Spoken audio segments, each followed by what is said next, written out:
I heard you speak about the transformative process of what's happening with your character in Breaking Bad.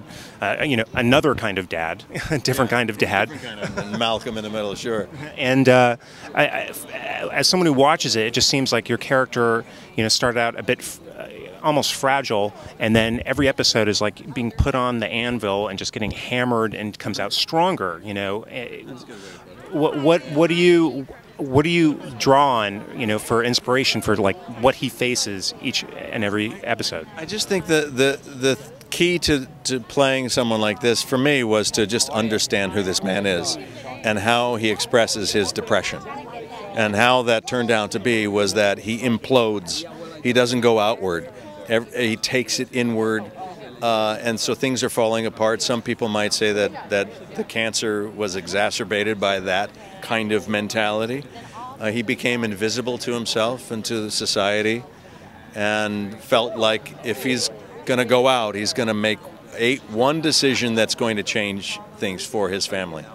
But he doesn't have the skill set to continue that kind of decision making. So all these things happen to him, and he's trying to grasp it and learn how to exist in this new world of his. It's fascinating to me, and that's why I love playing him. The frailties of your character, where do you find the inspiration to bring these things into play?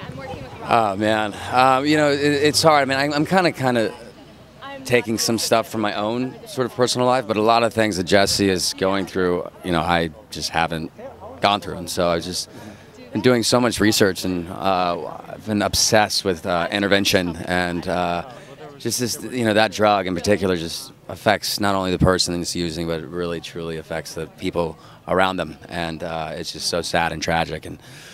But yeah, just kind of dive into it, just trying to really feel that I'm actually living these moments. But well, you do an excellent job, and at the same time you preserve this humor. Right. It's really the writing, man. I mean, it all starts with the writing, and it's fantastic. How when you guys do this shoot, is hydration an issue out there? Man, it is so unbelievably hot in New Mexico, and then I'm layered up in so many, extra large clothing and hoodies and beanies, and then in the wintertime it gets freezing. But yeah, they hydrate as well. That's good. Yeah. Well, we're really pulling for you. I really hope you get this. Thank you so much. Yeah, fingers crossed, brother. Best of luck. We'll be watching on Sunday. Thank you. Please do. Please do. Well done. I love you. Can I ask, as we're an LA-based blog, do you think the show really reflects the real subculture that exists here?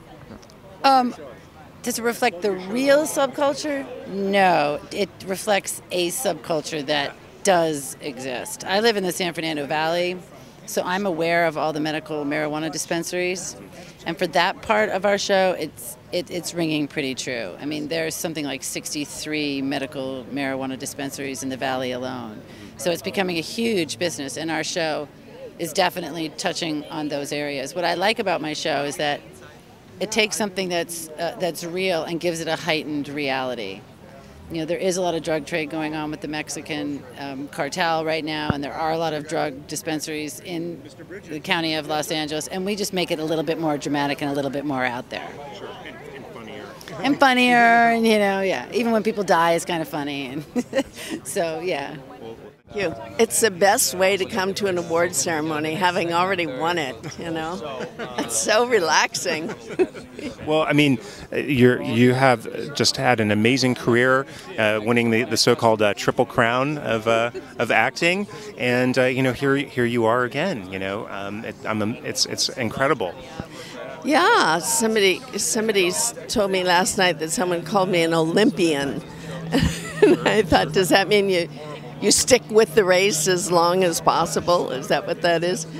I'm just grateful that my career continues, that I'm still working and feel healthy and enjoy what I'm doing, and I feel very blessed. How do you think a portrayal of people with mental illness has evolved since maybe the Three Faces of Eve. We have In Treatment that was also had several nominations this year, and your part.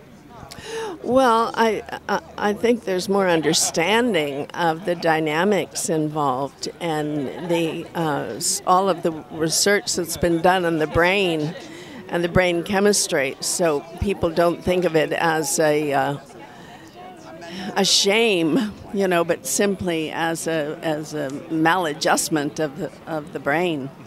So I think that's presenting it allows us to present it in a more realistic light. Did you do some research, to familiarize yourself with the symptomatic, symptoms that are portrayed for somebody who has that illness? Yes, I read a couple of books on this subject written by people who were manic depressive, and I spoke to a man who has that disorder at great length, and he was very helpful in showing me the subtleties of the disease, and I think what he said to me informed my performance a lot. Congrats on your long career and your star on the Walk of Fame. Thank you so much. I'm so honored. It's hard to believe. I have to go there periodically, make sure it's still there, because I still can't believe it. It's really hard to believe. Well, what is a day like that? What happens on that day when you get your star?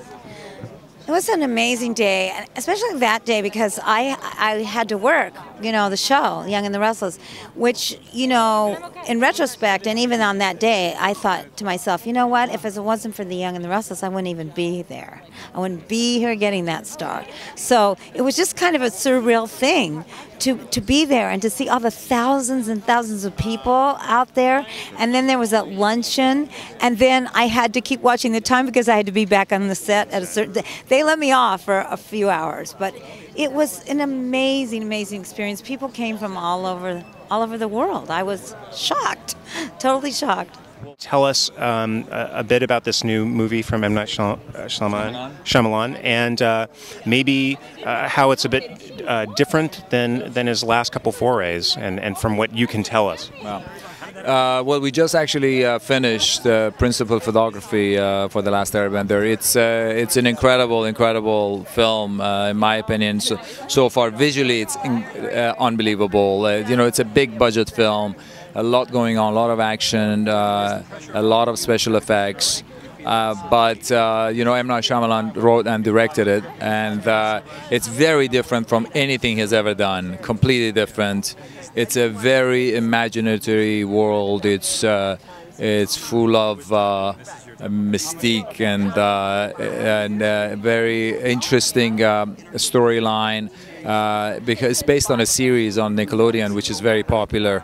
And it's actually, although it's from a different world, it's very much, you can relate it to the everyday life. And there are messages about family, good versus evil. And it's, the character I play, it's a very interesting, complex, good guy that is very wise and has a past, and hopefully in the second and the third one they reveal a lot more of what's going on in the entire storyline. And it's very, the teaser has been out for a while, although the movie is not going to be out for another year. It's coming out 4th of July of next year.